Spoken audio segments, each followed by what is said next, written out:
Hello and welcome to the Watering Hole. Thanks for checking out this clip. Don't forget to like and subscribe because that'll make the baby Jesus cry, and I know how much you guys love making the baby Jesus cry. Let's see. There we go. Office saying that they can hear World of Warcraft in the background. No, that's just your hyperfixation on the voice mod pack. Oh, so fun fact, you know how I've been complaining that I miss my Go XLR? Yeah? I finally caved and bought my Go XLR, so I'm streaming through the Go XLR again, and it's fantastic. I love it, and I don't regret it. And I found an excuse to get the Go XLR and also keep my the pod track that I've been using, because the pod track is the better audio interface, objectively. Mm-hmm. But the Go XLR is better for streaming. So I found a way to justify keeping that. So that's my partner and I. This is tentative. We're not for sure going to be doing this, but we are considering, very heavily considering, starting a stream on Mondays on my normal channel, where she will read apologetics books to me and we'll roast them. And this whole idea was born out of when we went for a weekend away a few months ago. Just before we left, we found a copy of a Christian marriage book that I had called "Becoming the Woman of His Dreams," and she brought that along with us, and she read a chapter of it to me in the car on the way up, and it was fucking hilarious. So it was we need to share this with the world.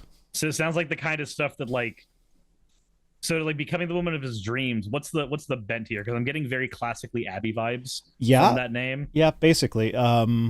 There's a whole chapter on how if your relationship is bad, try just giving him all the sex that he wants, and then it'll maybe get better. Relationship bad? Just give head. Yes, basically. Anyway, I would have been happy to have Chaz on for the news stories. However, I don't need to rearrange all my sources and everything that I forgot to do until 2 minutes before we went live. Yeah, without him. Fair. So that Oklahoma has approved a taxpayer-funded Catholic charter school. Cyrus said that he was considering covering this on his stream, but decided against it. So he's kind of glad that I chose it for this. Yep.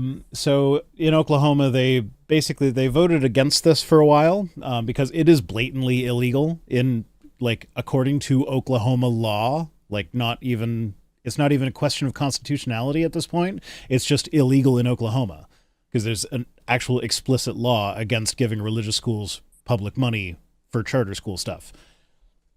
But now they're doing it anyway. They did vote against it, but then they gave a list of recommendations to change things for the school, and the school came back and was like, yeah, whatever.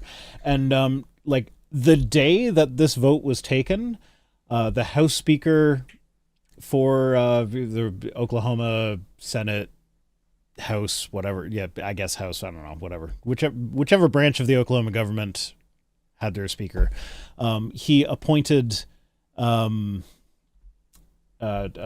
his face? Brian Bobeck was appointed by the House Speaker on the day of this vote. And the board asked him to abstain from the vote in order to avoid the appearance of political manipulation.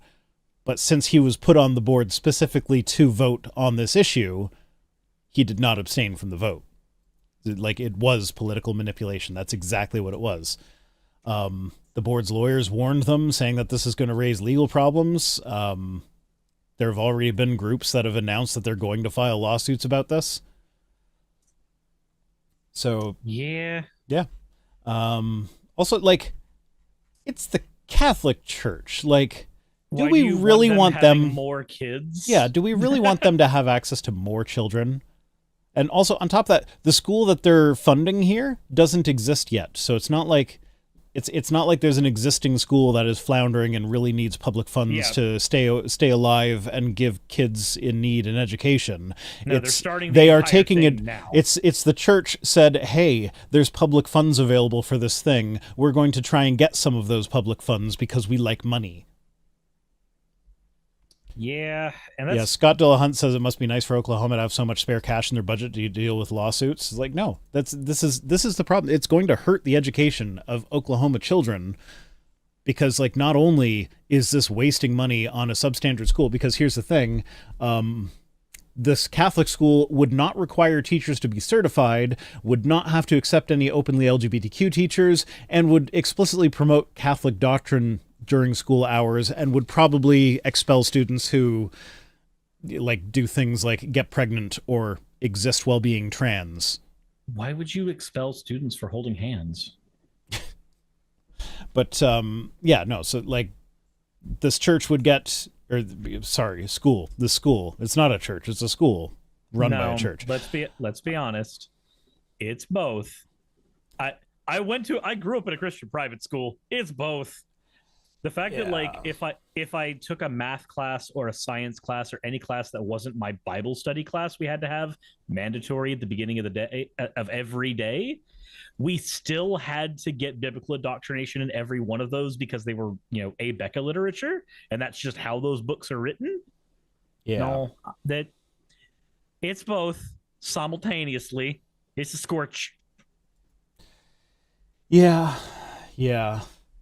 But yeah, so this is like, it's just clearly not a good idea to give them taxpayer funded money, especially like this is money that there's a limited amount of money. The Oklahoma schools are already underfunded. So by giving this money to a Catholic school to set up what is going to be a substandard school is not going to help that situation. It's going to exacerbate it, because not only are they now funding a school that's going to be hiring non-certified teachers, they're going to have to pay for lawsuits. Mm-hmm. Because it's blatantly illegal. How much money do you need to run something like this? This is why one of the best strategies with stuff like this is almost always to financially bleed them. Yeah. So Brett Farley, the executive director of the Catholic Conference of Oklahoma, said that all of the concerns about like having uncertified teachers, not hiring LGBTQ teachers, expelling pregnant students, expelling trans students, not teaching sex ed, all of these concerns that we know for a fact will happen in a Catholic school. He said, oh, well, those aren't actual issues because those are all just hypothetical situations. There aren't any actual cases that you can point to. Because it's not a school that exists. Yeah. Convenient. It's like if I buy a gun and stick it to my head and pull the trigger while it's loaded, I will blow my brains out. Well, that's just a hypothetical. Until I actually do it, I don't know that's actually what's going to happen. Never mind that's just the result of how those things work. I had an argument with a friend who's a Christian, literally like maybe 3 or 4 months ago, and it was about the age of the Earth, and he was trying to go like, we don't know what the age of the Earth is. I just went, yes, we do. We've done radiometric dating. We can guess within a pretty approximate amount. Yeah, to be fair, there is 500 million years of wiggle room on either side of the number that we have for the age of the Earth, which is a pretty substantial amount of wiggle room, but in the grand scheme of things, it's not all that. 14 billion years. No, if we're talking Earth or universe, because the universe is 13.7, Earth is 4.5. 4.5. Fair Jeez, enough. Cyrus, get your numbers right.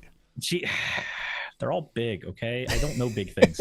But that's what she said. We had that conversation, and then he was just like, okay, look, but you understand that God could just make things to look that way. And I'm like, what would the fucking difference be? What is the fucking difference between something is that old and God made it look that old? How would you tell the difference? You can't. Then don't fucking bring it in.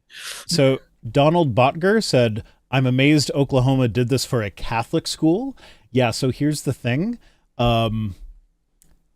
Oklahoma voters rejected a 2016 ballot measure that would have replaced the Blaine Amendment, which is the part of the state constitution that bans public money being used for religious purposes. So like the thing that stops it from, like, it's just illegal in Oklahoma. It doesn't even have to get to the U.S. Constitution. Yeah, so they rejected that on a 2016 ballot measure on the same ballot that they elected Donald Trump. So like this is not something that Oklahoma voters want. But it doesn't matter. It's something they explicitly voted against. We have this lovely thing called gerrymandering, though, in the United States, and while it's technically illegal, it still fucking happens. That way the majority vote never really matters.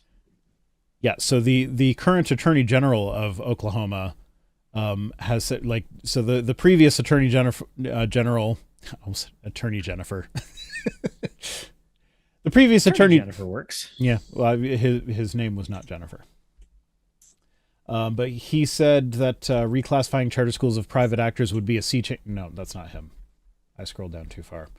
Oh, yeah, he said he issued an advisory opinion that the state's current ban on publicly funded charter schools being operated by sectarian and religious organizations could be a violation of the U.S.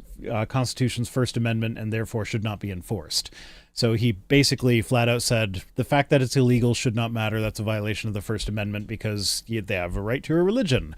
Never mind the fact that putting public money into what is supposed to be a public school now makes it an issue of the Establishment Clause. Mm-hmm. But we're a Christian nation. Petition to have a law scholarship for people named Jennifer. Why not? Yeah, but then the current Attorney General is actually against this. He said the opinion issued by my predecessor misuses the concept of religious liberty by employing it as a means to justify state-funded religion. Said, I doubt most Oklahomans would want their tax dollars to fund a religious school whose tenets are diametrically opposed to their own faith. So charter school run by the Satanic Temple? I mean, I would fund it.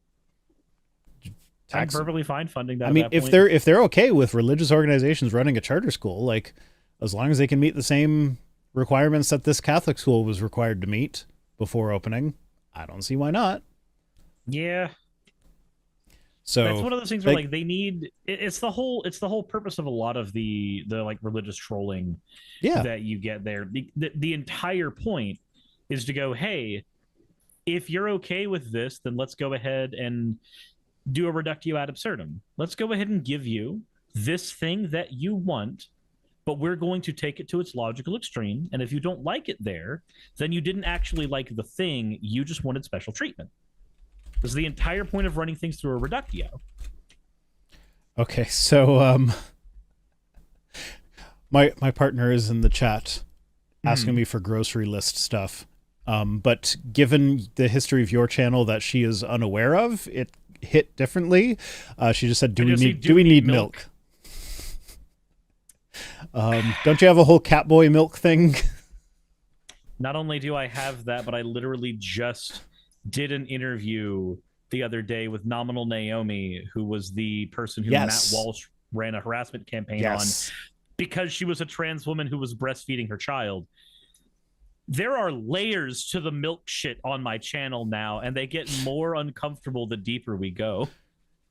Yeah, so basically, rule of thumb, don't ask questions like that in a live chat with Cirrus. Because you never know what the inside joke is. Yeah, there's always a few, and they're all... Fusel says, she's his partner. I was really confused as to why we all need milk. Well, because we all need some Catboy milk.